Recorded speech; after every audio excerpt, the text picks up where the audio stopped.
Welcome back to Real Estate Radio San Antonio with Carla and Stan at 9:30 a.m. The Answer. And we're here with Miguel Ortiz of the law firm of Miguel Ortiz Law Offices. And he's with us here, and we've just been talking a little bit about what kind of client expect when they come to you. And I know that can almost be a little bit scary, because I think so much of often that we put the attorneys and stuff on a higher pedestal, and we don't know what we're seeking help, and we don't have those answers, and it can be a little overcoming, scary. One of the positive things that the law is moving to nowadays is the concept of mediation, which is an essence of let's negotiate these things before we start fighting kind of deal. So when you explain to the clients and then they come in and tell you the facts, whether they're going to get divorced or whatever the problem, and mainly in real estate, the main issues you're going to hear real estate will be a divorce, will be a inheritance issue. And when someone passes away and we're fighting over property, and maybe a purchase transaction between individuals without the expertise of you guys or anybody else. And one of the requirements in the state of Texas, as you know, is that anything dealing with real estate has to be in writing. If it's not in writing, you cannot come and argue that you own anything. So a lot of people do these handshake deals. And when they're in the honeymoon stage, nobody thinks about anything other than let me move in and let me get my new house and I pay you the $1,000 you asked me. But when the honeymoon goes away and things start going south, then that's when everybody needs the legal representation. Right. That's when everybody needs the advice. And that's when the problems start coming to. And the number one rule is if it's not in writing, don't even ask for it. So I can't come back and say, but you told me. No. If anything dealing with real estate must be in writing in order to be valid. So it could be on a napkin. You can write it on a napkin and say, I'm going to sell you this house for this amount. Sign here, I sign, and that will be valid because it's in writing. There is not a required formality, even though the more formal the transaction is, the easier it is to deal with it later. But there's not a formal requirement as long as it's in writing. So when you do that, it goes to the communication part as to you explaining to them, hey, you may have a problem, and sometimes they don't accept that they have that problem. Well, napkin would be bad around my house because if I wrote on a napkin left on the counter, Carly'd yell at me for leaving something there, pick it up and throw it in the trash. So that's true. Napkins wouldn't work good around my place. No. But then if, for example, if we're talking about divorce nowadays, 9.5 out of every 10 cases gets resolved in mediation. So it's a concept of negotiation part of it, where you stay outside the courthouse and stay outside from the hands of the judge or the jury, and you decide how we're going to split the cake. That empowers the parties to make their own decisions. And even though they may not like each other anymore, they still decide what they're going to happen to them in the future.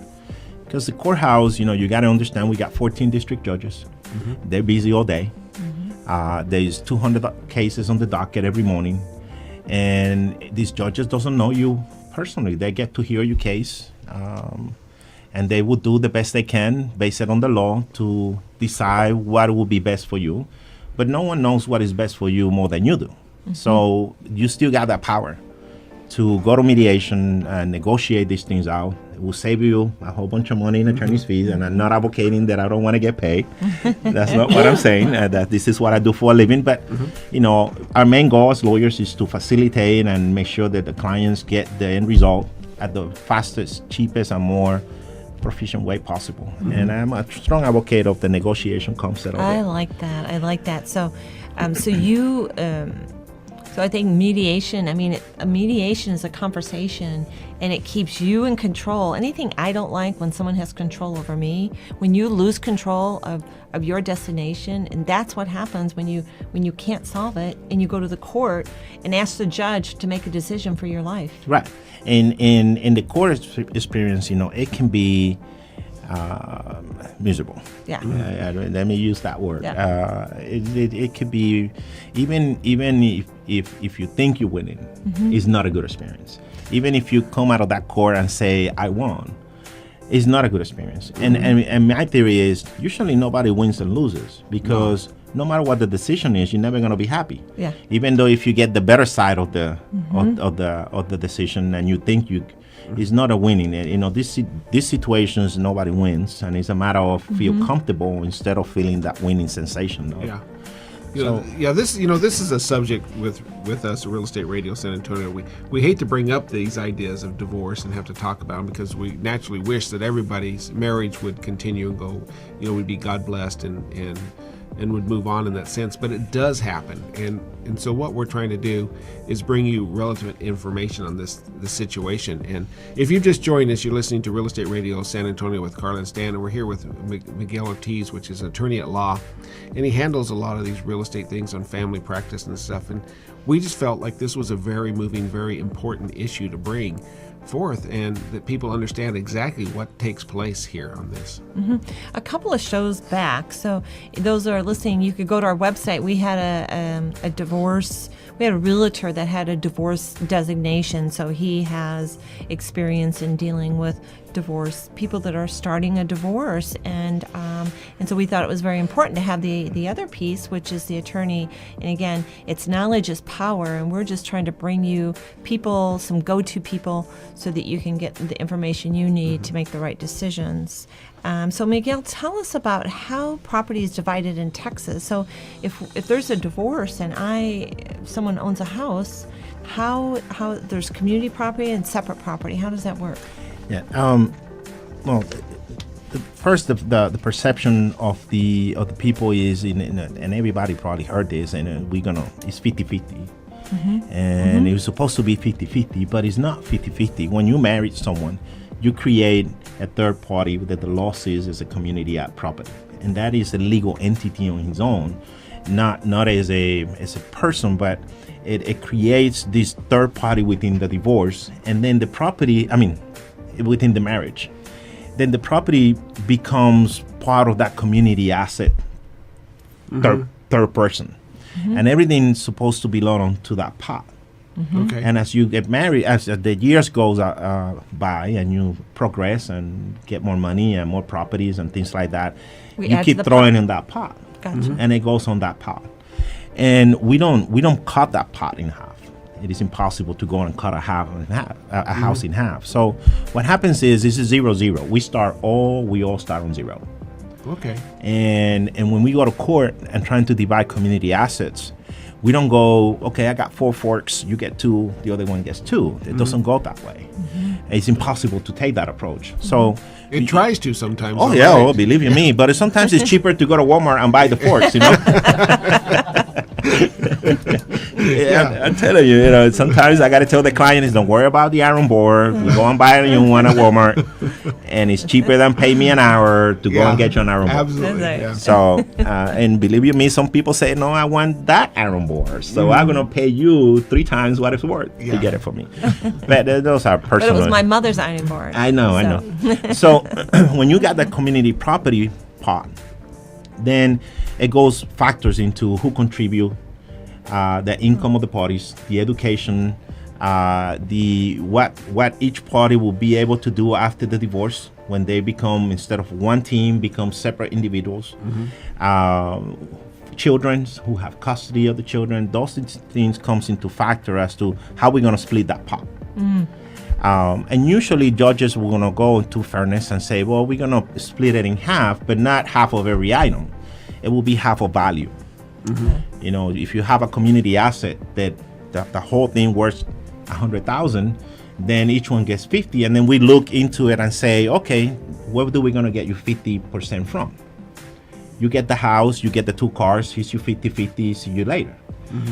And those are the normal approaches. Now the problem comes into when you have... You said normal approaches. How often does it go normally? Pretty often the judges at the courthouse, they're all fair. They all have this concept of, you have to be a very bad person to deviate for the judges to deviate from what is fair and equitable. And usually fair and equitable is let's split it in half, and you know, in value, not items, and everybody goes home.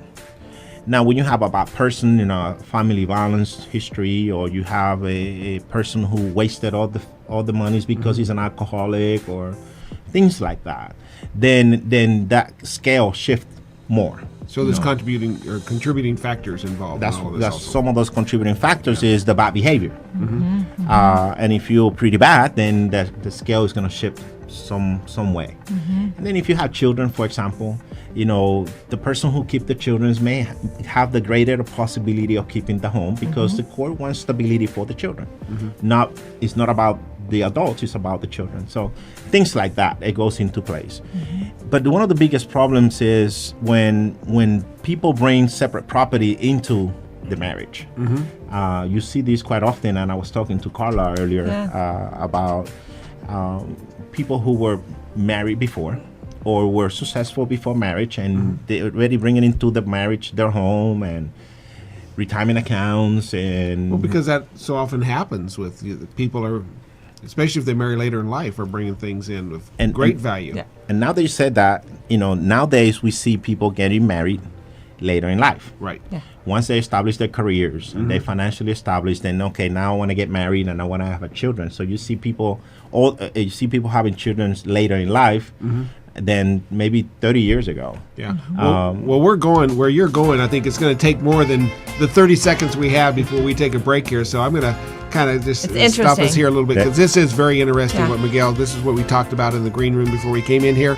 And so if you're listening to us, you're listening to Real Estate Radio with Carla and Stan, and we're going to take a moment here and break and come right back and listen to what Miguel says about bringing in separate property. This is really, really interesting stuff. We'll see you in just a couple of moments.